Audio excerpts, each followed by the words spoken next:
Hi guys, তো প্রথমে তোমরা বলো তোমাদের ওখানে কি বৃষ্টি হয়েছে? আমাদের এখানে কিন্তু বৃষ্টি হয়েছে। বৃষ্টি হওয়ার কারণে ওয়েদারটা একদম চুপচাপ। তো আমি একটু হাঁটাহাঁটি করছিলাম, হাঁটাহাঁটি করতে করতে একটু এদিক ওদিক করতে করতে চিয়া সিড খেতে খেতে উঠোনে হাঁটতে লাগলাম। তারপরে দুপুরবেলা স্নান সেরে নামার পরেই দেখলাম বৃষ্টিটা এক ফোঁটা দু ফোঁটা হতে না হতে বেশ জোরেই এলো। তোমার সারাদিন ঘর থেকে তো একদমই বেরোয়নি, যেহেতু না মানে সবাই ধরো একসঙ্গে যদিও গল্প হয়, তো বৃষ্টির কারণে কেউ কোথাও মানে বেরোয়নি।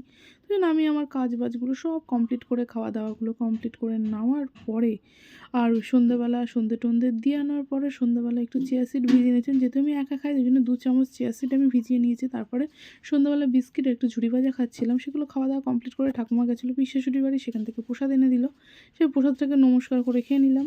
তারপরে বৃষ্টি হচ্ছে, আর খিচুড়ি আর মাংস কষা না হলে হবে না। আর আরও একটা কথা কি, মাংস কষাটা করতে করতে গ্যাসটা চলে গেল, তো আর কি আর হবে। এই ছিল যে মিনি ব্লগ। টাটা।